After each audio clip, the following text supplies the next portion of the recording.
তীব্রর হাত শক্ত করে চেপে ধরে ভয়ে জড়সড় হয়ে দাঁড়িয়ে রয়েছে রাই। ভয়ে তার হাত পা মৃদু কাঁপছে। ফাইজা, তিহান, তীব্র সকলের চেহারায় রয়েছে বিস্ময়ের ছাপ। ফাহাদ যে হুট করে তাদের সামনে চলে আসবে এটা তারা ভাবতেও পারেনি। ফাহাদ তীক্ষ্ণ দৃষ্টি নিক্ষেপ করে রাইয়ের হাতের দিকে তাকিয়ে রয়েছে। রাইয়ের হাতে জ্বলজ্বল করতে থাকা আংটি দেখে ফাহাদ এর ইচ্ছে হচ্ছে রাইয়ের আঙুলটাই কেটে ফেলতে। কি ব্যাপার ভাই, কোনো সমস্যা? এমন পদ আটকে দাঁড়িয়ে রয়েছেন কেন? ফাহাদ তীব্রর কথার উত্তর না দিয়ে রাইয়ের দিকে রক্তচক্ষু করে তাকিয়ে শীতল কণ্ঠে বলল, কেমন আছো রায় পাখি? ফাহাদের শীতল গলার কথা যেন রাইয়ের ভয় আরও বেড়ে গেল। রাই কিছু না বলে ভয়ে তীব্রর হাত আরও শক্ত করে চেপে ধরে তীব্রর পেছনে গিয়ে লুকালো। রাইকে চুপ করে থাকতে দেখে ফাহাদ বলল, কথা বলছো না কেন পাখি? বড্ড অভিমান হয়েছে আমার উপরে। তোমার আগে খুঁজে বের করিনি বলে থাক, আর অভিমান করতে হবে না। তাড়াতাড়ি আমার কাছে চলে আসো, সব অভিমান আমি পুষিয়ে দেব। শেষের কথাটা ফাহাদ দাঁতে দাঁত চেপে বলল। রাই কাঁপা কাঁপা গলায় বলল, আমি যাব না। রাইয়ের কথা শুনে ফাহাদের রাগ দ্বিগুণ বেড়ে গেল। ফাহাদ রাইয়ের দিকে অগ্নি দৃষ্টি নিক্ষেপ করে রাগী গলায় বলল, বাহ, সাহস তো দেখছি খুব ভালোই বেড়েছে। আবার মুখের উপরে কথা বলছো, আবার আমার সামনে অন্য একটা ছেলের হাত ধরে দাঁড়িয়ে রয়েছো। এত সাহস কোথায় পেলে তুমি পাখি? দুদিন একটু উঠতে দেওয়াতে কি সাহসে ডানা গজিয়ে গেছে? ফাহাদ কথাগুলো বলে রাগে দু হাতে নিজের চুল টানতে লাগলো। ফাহাদ রাগে গজগজ করতে করতে পুনরায় বলল, রাই, আমার মাথা গরম করিস না। আমি শেষ পারের মতো বলছি, ভালো ভালো আমার সাথে চল, তা না হলে কিন্তু খুব খারাপ হয়ে যাবে। আমি যাব না, আমি আপনার সাথে কোথাও যাব না। প্লিজ আমায় আমার মতো ছেড়ে দিন ফাহাদ ভাই। কথাগুলো বলতে বলতে রাই ফুপিয়া কেঁদে উঠল। রাইয়ের কান্না ফাহাদকে দেখে ভয়ে এভাবে কুকড়ে থাকা দেখতে যেন তীব্রর মোটেও পছন্দ হচ্ছে না। তীব্র রাইয়ের দিকে ঘুরে রাইয়ের চোখের জল মুছে দিল। রাইয়ের গালে হাত রেখে কোমল কণ্ঠে বলল, কেন, কি হয়েছে তোমার? কান্না করছো কেন? রাই তীব্রর দিকে অশ্রুসিক্ত নয়নে তাকিয়ে বলল, আমি তার সাথে যাব না। তোমার কি মনে হয় আমি তোমায় যেতে দেবো? আমার উপর কি ভরসা নেই তোমার? রাই তীব্রর কথার উত্তর না দিয়ে তীব্রর দিকে ছল ছল নয়নে তাকিয়ে থেকে তীব্রকে জড়িয়ে ধরে ডুকরে কেঁদে উঠল। তীব্র রাইয়ের মাথায় হাত বুলিয়ে রাইকে সান্ত্বনা দিয়ে বলল, এই পাগলি, এইভাবে কান্না করছো কেন? আমি তো আছি নাকি? আমি থাকতে ভয় কিসে তোমার? রাইকে এভাবে অন্য একজনকে জড়িয়ে ধরে কান্না করতে দেখে ফাহাদের মাথায় রক্ত উঠে গেল।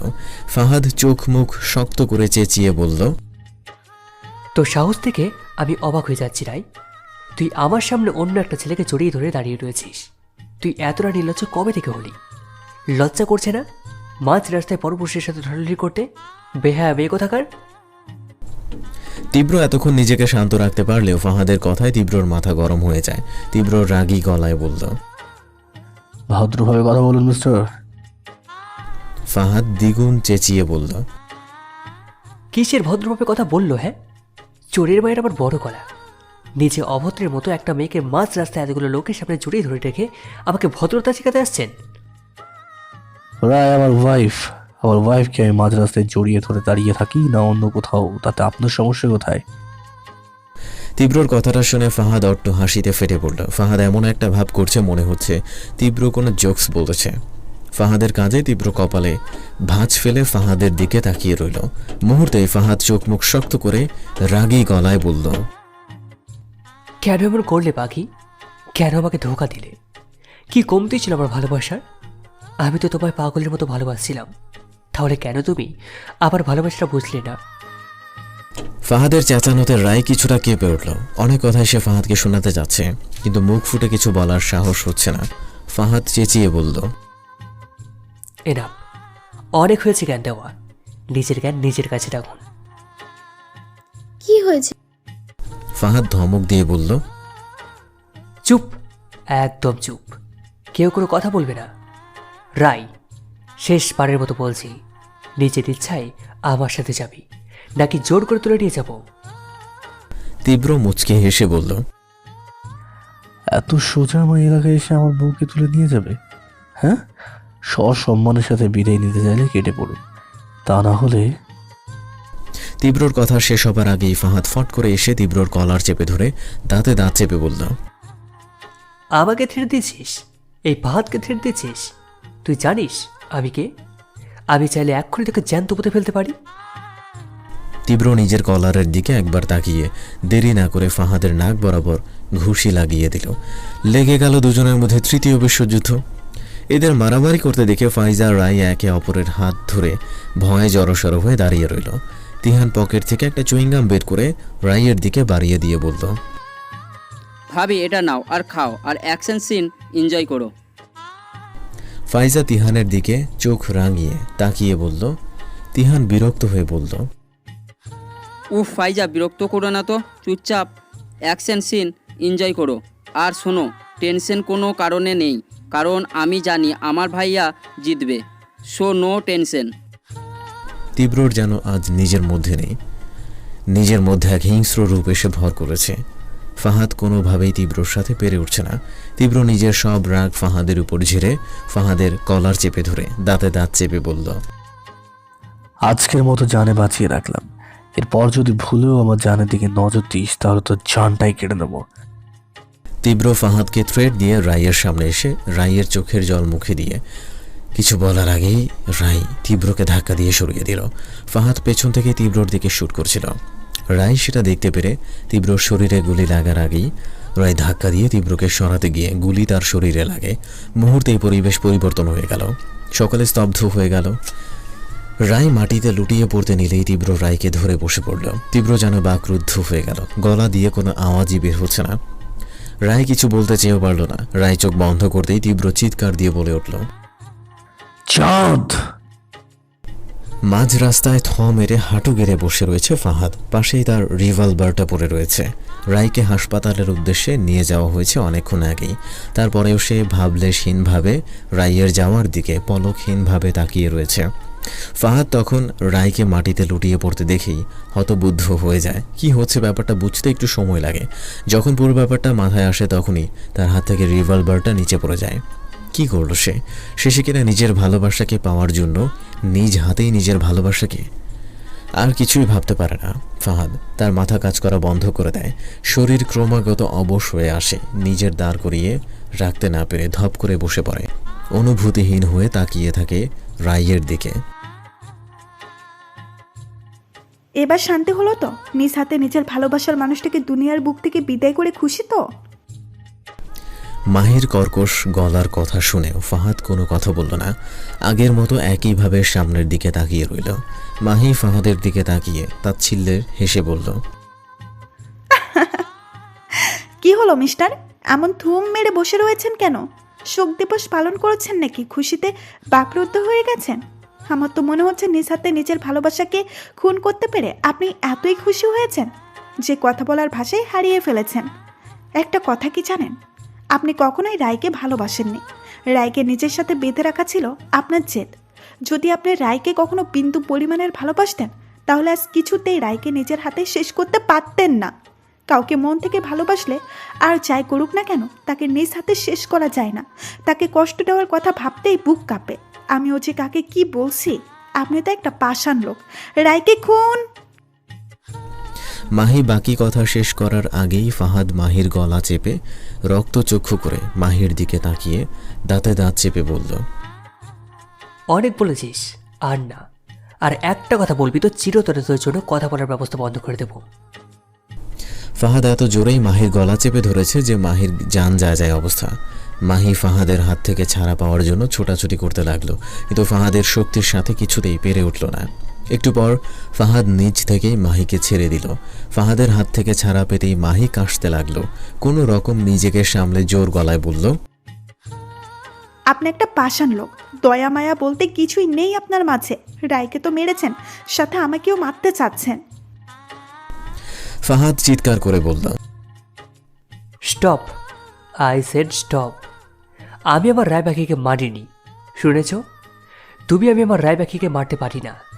নিচে মরে যাব, তারপরেও আমি আমার পাখিকে আমি মারতে পারবো না। রায়কে স্ট্রেচারে করে ওটিতে ঢুকাতে নিলেই তীব্র বাধা দিয়ে বলল, আপনার কোথায় নিয়ে যাচ্ছেন আমার চাঁদকে? পেশেন্টের অনেক ব্লিডিং হচ্ছে, এখনই অপারেশন করতে হবে, তা না হলে পেশেন্টকে বাঁচানো। নার্সকে পুরো কথা শেষ করতে না দিয়ে তীব্র রাগী গলায় বলল, কিসের অপারেশন? ওকে পাশের কোনো এক কেবিনে নিয়ে যান, গুলিটা বের করে একটু স্যাবলন দিয়ে ড্রেসিং করে দিন, দেখবেন ও ঠিক হয়ে যাবে। অপারেশনের কোনো দরকার নেই। তীব্রর মুখে এমন কথা শুনে সবাই অবাক চোখে তীব্রর দিকে তাকিয়ে রইল। এমন একটা সিরিয়াস মুহূর্তে তীব্রর মুখে এমন কথা যেন কেউ আশা করেনি। তিহান উত্তেজিত গলায় বলল, ভাই তুই তুই চুপ থাক, বেশি কথা বলিস না। আমি কিছুতেই ওই রুমে আমার চাঁদকে নিয়ে যেতে দেবো না। আমি জানি তারা আমার কাছ থেকে আমার চাঁদকে কেড়ে নিয়ে যাওয়ার জন্য ওই রুমে নিয়ে যেতে চাচ্ছে। ফাইজা ক্রন্দনরত গলায় বলল। তীব্র রাগী গলায় বলল, আমি বুঝছি না ফাইজা, তুমি ওখানে এই তিহান গাছাটার মতো কথা বলছো। তুমি জানো ওই রুমে ঢুকলে কেউ আর বেঁচে ফিরবে না। তুমি কি চাও আবার আম্মুর মতো আমার চাঁদও আমার একা করে চলে যাক? তীব্রর মায়ের ব্রেইন টিউমার হয়েছিল, অপারেশন সাকসেসফুল না হয় সে মারা যায়। তীব্র যখন ছোট ছিল মায়ের মৃত্যুতে সে পুরো ভেঙে পড়ে। ছোট্ট মাথায় একটা কথায় গেঁথে যায় তার ভালো মাকে ওই রুমে নেওয়ার পর তার মা আর বেঁচে ফেরেনি। অপারেশন থিয়েটার নাম শুনলেই যেন তার পাগলামো শুরু হয়ে যেত। চিৎকার করে একটা কথাই বলতো, এই রুমে মানুষ খুন করা হয়, এখানে আমার ভালো আম্মুকে নেওয়ার পর তাকে মেরে ফেলেছে। এত বছর পার হয়ে যাওয়ার পরেও তীব্র মন থেকে অপারেশন থিয়েটারের ভয় কাটিয়ে উঠতে পারেনি। তীব্রকে নানানভাবে বুঝিয়েও কোনো লাভ হলো না। তার একটাই কথা, সে তার চাঁদকে ওই রুমে ঢুকতে দিবে না। এদিকে রায়ের অবস্থাও খারাপ হচ্ছে। উপায় না পেয়ে তিহান তীব্রর ঘাড়ের পেছনে অজ্ঞান করার জন্য জোরে চাপ দেয়। তীব্র অজ্ঞান হয়ে ঢলে পড়ে যেতে নিলেই তিহান তীব্রকে ধরে ফেলে। হাসপাতালে সাদা ধবধবে বেডের উপর অচেতন অবস্থায় শুয়ে রয়েছে তীব্র। মাথায় উপরের দ্রুত গতিতে চলতে থাকা ফ্যানের বাতাসে তার এলোমেলো চুলগুলো বারবার তার কপাল ছুঁয়ে দিচ্ছে। তীব্রকে অজ্ঞান করার পর পাশের এক কেবিনে নিয়ে যাওয়া হয়। জ্ঞান ফিরতেই নিজেকে হাসপাতালের বেডে আবিষ্কার করতে কিছুটা অবাক হয়ে যায় তীব্র। মাথায় একটু জোর খাটাতেই সব মনে পড়ে যায়। সাথে সাথেই ধরফরিয়ে উঠে বসে। তীব্রর পাশে তিহান বসা ছিল। তীব্রকে ধরফরিয়ে উঠতে দেখে তিহান বলল, ভাই তুই ঠিক আছিস? তীব্র তিহানের কথার উত্তর না দিয়ে উত্তেজিত গলায় বলল, তিহান আমার চাঁদ কোথায়? ও ঠিক আছে তো? তিহান তীব্রকে সান্ত্বনা দিয়ে বলল, ভাই তুই শান্ত হো, ভাবি ঠিক হয়ে যাবে। তীব্র চেঁচিয়ে বলল, আমার চাঁদ কোথায়? ভাবি ওটিটিতে আছে, তুই শান্ত হো। তিহানের কথাটা শুনতেই তীব্রর মুখ ভয়ের সাথে একরাশ রাগ এসে ভর করল। তীব্র আগের থেকে দ্বিগুণ চেঁচিয়ে বলল, ওটিতে মানে? কাকে বলে ওটিতে নিয়ে গেছে ওকে? আমি বলেছি না ওকে ওই রুমে না নিতে? ভাই পাগলামি করিস না, ভাবি ঠিক হয়ে যাবে। তীব্র তিহানের কথা না শুনে তিহানের সাথে রাগারাগি করে রুম থেকে বের হয়ে গেল। তিহান শত চেষ্টা করেও তীব্রকে আটকাতে পারল না। ওটির দরজার পাশে রাখা চেয়ারে বসে অঝরে কান্না করে চলেছে ফাইজা। মুনিয়া বেগম ফাইজাকে সান্ত্বনা দিচ্ছে আর একটু পর পর আঁচল দিয়ে ভেজে যাওয়া চোখ মুছছে। কথাগুলো বলতে বলতে ফাইজা আরও কান্নায় ভেঙে পড়ল। মুনিয়া বেগম ফাইজাকে সান্ত্বনা দিয়ে ক্রন্দনরত গলায় বলল, শান্ত হ মা, নিজেকে কেন দোষারোপ করছিস তুই? যা ভাগ্যে ছিল তাই তো হয়েছে। ভাগ্যের লিখন কেউ খণ্ডাতে পারে না। আল্লাহর উপর একটু ভরসা রাখ মা, দেখবি তিনি সব ঠিক করে দেবেন। বাবা আমার চাঁদ কোথায়? ওটির দরজার সামনে দাঁড়িয়ে হাঁটাহাঁটি করছিল ফরিদ খান। তীব্রর ধরা গলার কথা শুনে সে তীব্রর দিকে তাকালো। তীব্রর দিকে তাকাতেই তার কলিজা কেঁপে উঠল। হাসি খুশি উজ্জ্বল থাকা চাঁদ মুখটা আর উজ্জ্বল নেই। চাঁদ মুখে গ্রহণ লেগে ফ্যাকাশে রূপ ধারণ করেছে। ফরিদ খান দ্রুত পায়ে তীব্রর দিকে কদম বাড়িয়ে তীব্রর কাঁধে হাত রেখে বলল, বৌমা ওটিতে আছে, চিন্তা করিস না, সব ঠিক হয়ে যাবে।